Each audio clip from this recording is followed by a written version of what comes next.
Hey everyone! Today, we're going to learn about something super cool from a long time ago, the Shang Dynasty. This was a group of people in ancient China who did some really amazing things. Some people think they were the very first rulers in China, and they helped start what we know as Chinese culture today. Isn't that exciting?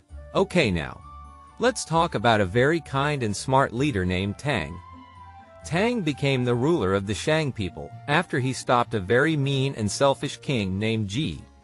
Xia didn't care about his people at all, and they were very unhappy. Tang wanted to help everyone feel better and make life fair and happy for them.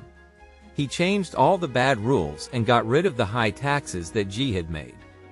There was even a big fight called the Battle of Mingtao, where Tang's army defeated Xia's army. After that, Xia had to run away and never came back. When Tang became the leader, he did so many good things for the people. He made sure they didn't have to spend too much time in the army, and gave them more time to be with their families. Tang even gave special gold coins to families who were struggling. Sometimes, during hard times like famines when there wasn't enough food, people had to sell their children just to survive.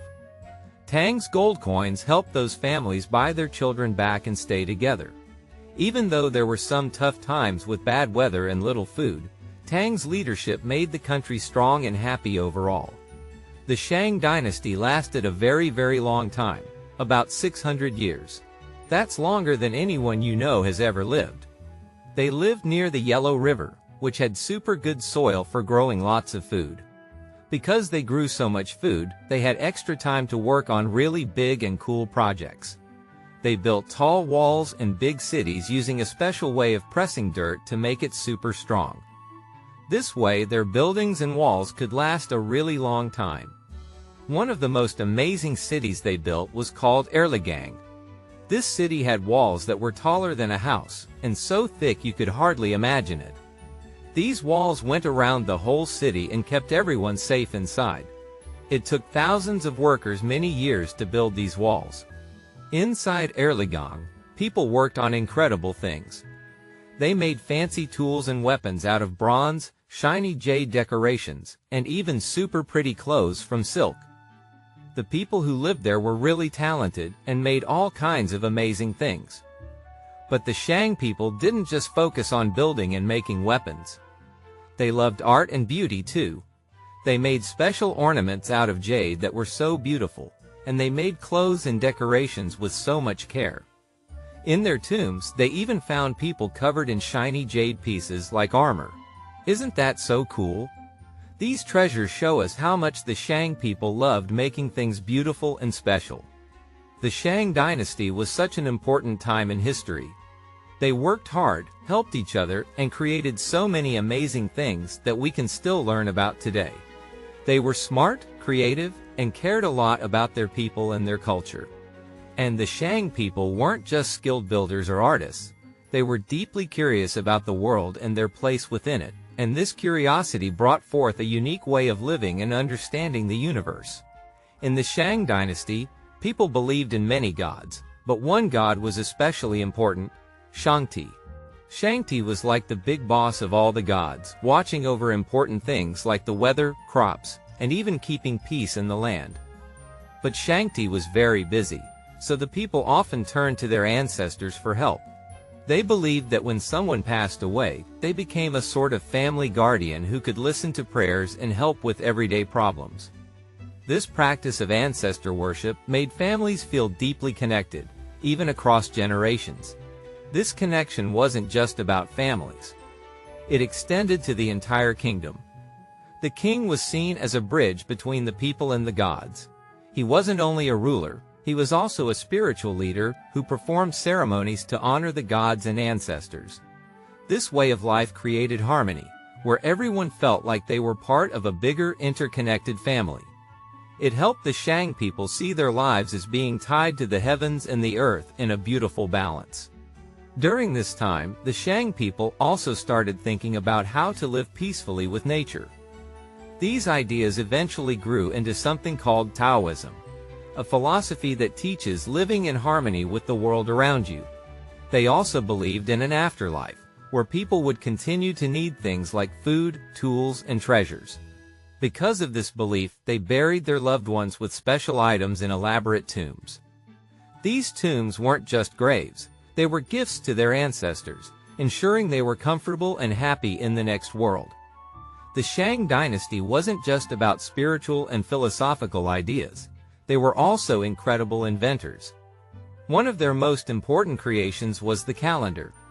Farmers needed to know the best times to plant and harvest crops, so a man named Wan Nin carefully watched the sun's shadows and used a water clock to measure time. He discovered that a year had 365 days and identified important times like the solstices. This perpetual calendar made life easier for everyone, allowing better planning and farming. Another groundbreaking invention was writing. It began with something called oracle bones. If someone had a question, like whether it was a good day to start a journey, they'd go to a fortune teller. The fortune teller would carve the question onto a bone or shell, heat it until it cracked, and then read the cracks to find an answer. Over time, these carvings became more organized and turned into a writing system. By about 1250 BCE, this writing was used to record important events, trades, and even celestial happenings.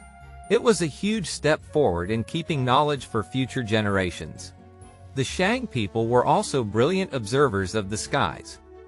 They wrote about eclipses and other celestial events, which helped them improve in mathematics.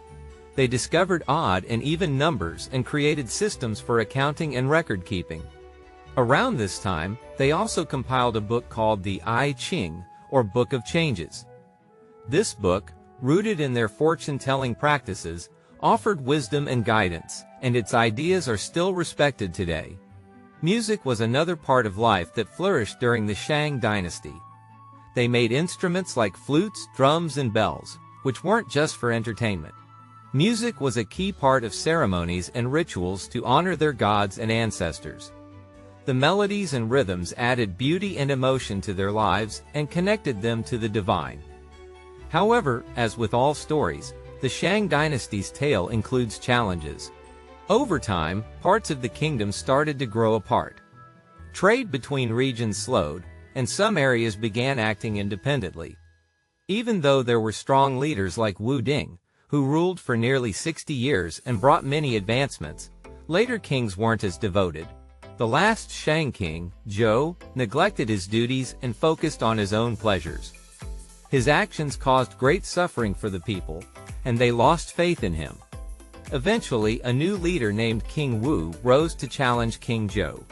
In 1046 BCE, at the Battle of Muye, King Wu defeated Zhou, ending the Shang dynasty. This victory marked the beginning of the Zhou dynasty, which would rule for hundreds of years. Even though the Shang dynasty came to an end, its legacy lived on. The Zhou built upon the Shang's achievements, and many of their ideas and inventions continued to shape Chinese culture. The Shang dynasty was a golden age of creativity, learning, and connection. They showed how people can work together, honor their past, and innovate for the future.